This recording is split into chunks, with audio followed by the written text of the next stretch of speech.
નમસ્કાર મિત્રો, સ્વાગત છે તમારું ફરીથી આજના એક નવા વિડીયોમાં। તો આજે આપણે આ વિડીયોમાં વાત કરીશું 31 જાન્યુઆરી 2025ના 10 સૌથી મહત્વના કરંટ અફેર વિશે, જે તમારી પરીક્ષાલક્ષી ખૂબ જ ઉપયોગી થવાના છે। તો આ વિડીયોને એન્ડ સુધી જરૂરથી જોજો।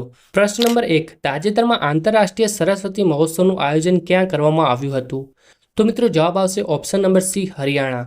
હરિયાણામાં આંતરરાષ્ટ્રીય સરસ્વતી મહોત્સવનું આયોજન કરવામાં આવ્યું છે।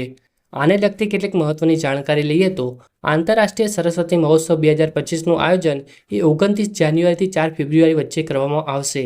વાત કરીએ આના સ્થાનની તો હરિયાણાના કુરુક્ષેત્ર જિલ્લામાં પેહોવામાં આવેલા સરસ્વતી તીર્થ સ્થાન ઉપર આનું આયોજન કરવામાં આવશે।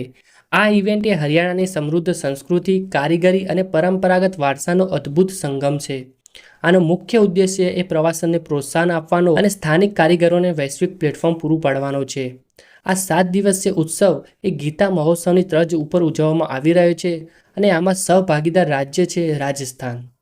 પ્રશ્ન નંબર 2, 28 જાન્યુઆરી 2025ના રોજ લાલા લજપત રાયની કઈ જન્મ જયંતિ ઉજવવામાં આવી હતી? તો મિત્રો જવાબ આવશે ઓપ્શન નંબર સી, 160મી। 28 જાન્યુઆરી 2025ના રોજ લાલા લજપત રાયની 160મી જન્મ જયંતિ ઉજવવામાં આવી હતી।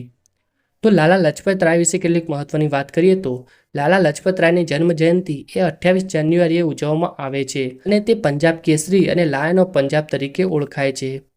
પંજાબ કેસરી તરીકે પ્રખ્યાત લાલા લજપત રાયની 160મી જન્મ જયંતિ એ 28 જાન્યુઆરીએ ઉજવવામાં આવી હતી। અને લાલા લજપત રાયના જન્મની વાત કરીએ તો તેમનો જન્મ એ 28 જાન્યુઆરી 1865ના રોજ બ્રિટિશ ભારતના પંજાબ પ્રાંતના તત્કાલીન ફરીદકોટ જિલ્લાના ટુટીકે ગામમાં થયો હતો। પ્રશ્ન નંબર 3, તાજેતરમાં કયા દેશે 2025ને સમુદાયનું વર્ષ તરીકે જાહેર કર્યો છે? તો મિત્રો જવાબ આવશે ઓપ્શન નંબર સી, યુએઈ। યુએઈએ 2025ને સમુદાયનું વર્ષ તરીકે જાહેર કર્યું છે।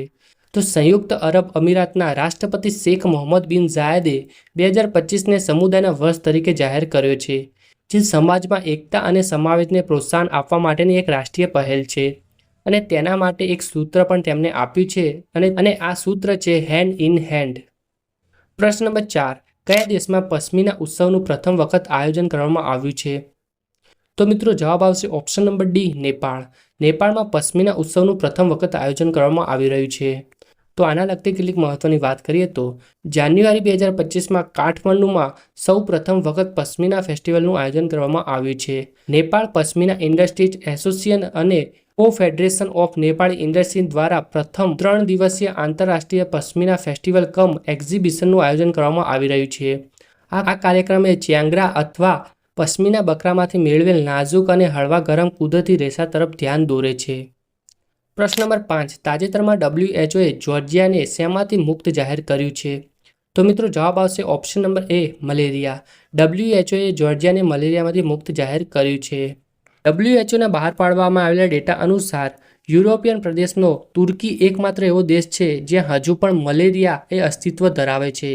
બાકી 45 દેશો એ મલેરિયા મુક્ત દેશો બન્યા છે। પ્રશ્ન નંબર 6, 29 જાન્યુઆરી 2025ના રોજ ઇસરોએ તેનું 100મું મિશન કયા લોન્ચ વ્હીકલ સાથે લોન્ચ કર્યું હતું? તો મિત્રો જવાબ આવશે option number D, GSLV F-15।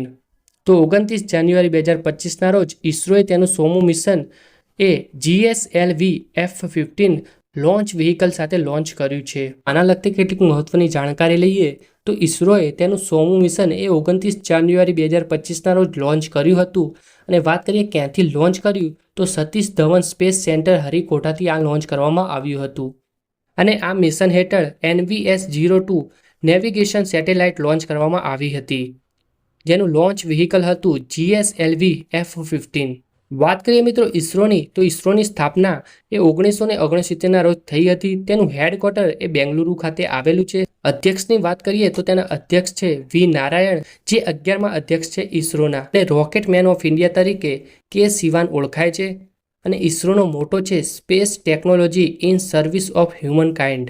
પ્રશ્ન નંબર 7, ઉત્તરાખંડમાં 38મી નેશનલ ગેમ્સ 2025નું ઉદ્ઘાટન કોણે કર્યું છે? તો મિત્રો જવાબ આવશે ઓપ્શન નંબર એ, નરેન્દ્ર મોદીએ। ઉત્તરાખંડમાં 38મી નેશનલ ગેમ્સ 2025નું ઉદ્ઘાટન એ નરેન્દ્ર મોદી દ્વારા કરવામાં આવ્યું છે। તો વડાપ્રધાન નરેન્દ્ર મોદીએ દહેરાદૂનમાં મહારાણા પ્રતાપ સ્ટેડિયમમાં 38મી નેશનલ ગેમનું ઉદ્ઘાટન કર્યું હતું. તો 28 જાન્યુઆરીથી 14 ફેબ્રુઆરી 2025 સુધી ઉત્તરાખંડના 8 જિલ્લા અને 11 શહેરોમાં આનું આયોજન કરવામાં આવશે અને આ નેશનલ ગેમમાં 36 રાજ્યો અને 1 કેન્દ્રશાસિત પ્રદેશ ભાગ લેશે. અને 38મી નેશનલ ગેમમાં સૌ પ્રથમ વખત યોગ અને મલ્લખંભનો નેશનલ ગેમ્સમાં સમાવેશ કરવામાં આવ્યો છે. પ્રશ્ન નંબર 8.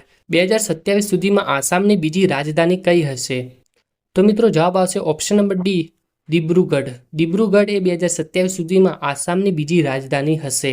આના લગતી કેટલીક મહત્વની જાણકારી લઈએ તો આસામના મુખ્યમંત્રી હિમંતા બિસ્વાએ જણાવ્યું છે કે ચા, તેલ અને કોલસાના વેપારીનું બ્રિટિશ યુગનું કેન્દ્ર દિબ્રુગઢ એ 2027 સુધીમાં આસામની બીજી રાજધાની બનશે અને ત્યાં વિધાનસભા સંકુલ પણ હશે. અને આનો મુખ્ય ઉદ્દેશ્ય એ જીવનને સરળ બનાવવાના અને કનેક્ટિવિટી સુધારવાનો છે. અને તેમણે રાજ્યના અન્ય 2 શહેરો તેજપુર અને સિલ્ચર માટે પણ સમાન યોજનાની જાહેરાત કરી છે. ઉત્તર મધ્ય આસામમાં સ્થિત તેજપુરમાં રાજ્ય ભવન હશે અને તેને રાજ્યની સાંસ્કૃતિક રાજધાની તરીકે વિકસાવવામાં આવશે. દક્ષિણ આસામમાં સિલ્ચરમાં મુખ્ય સચિવની ઓફિસ સાથે એક મિની સચિવાલય પણ હશે. પ્રશ્ન નંબર 9. શહીદ દિવસ 2025 ક્યારે ઉજવવામાં આવે છે? તો મિત્રો જવાબ આવશે ઓપ્શન નંબર એ, 30 જાન્યુઆરી.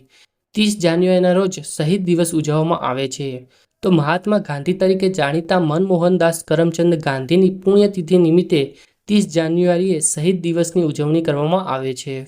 પ્રશ્ન નંબર 10. તાજેતરમાં ભારતીય અખબાર દિવસ ક્યારે ઉજવવામાં આવ્યો હતો? તો મિત્રો જવાબ આવશે ઓપ્શન નંબર સી, 29 જાન્યુઆરી. 29 જાન્યુઆરીના રોજ ભારતીય અખબાર દિવસ ઉજવવામાં આવ્યો હતો અને ભારતીય અખબાર દિવસ 2025ની થીમ હતી ડિજિટલ યુગમાં પ્રિન્ટ મીડિયાની ભૂમિકા. તો બસ મિત્રો, આજનો વિડીયો આટલા સુધી જાય. તો જો તમને વિડીયો ગમ્યો હોય તો પ્લીઝ એક લાઇક કરી દેજો અને આવા બીજા વિડીયો જોવા માટે ચેનલને સબસ્ક્રાઇબ જરૂરથી કરજો.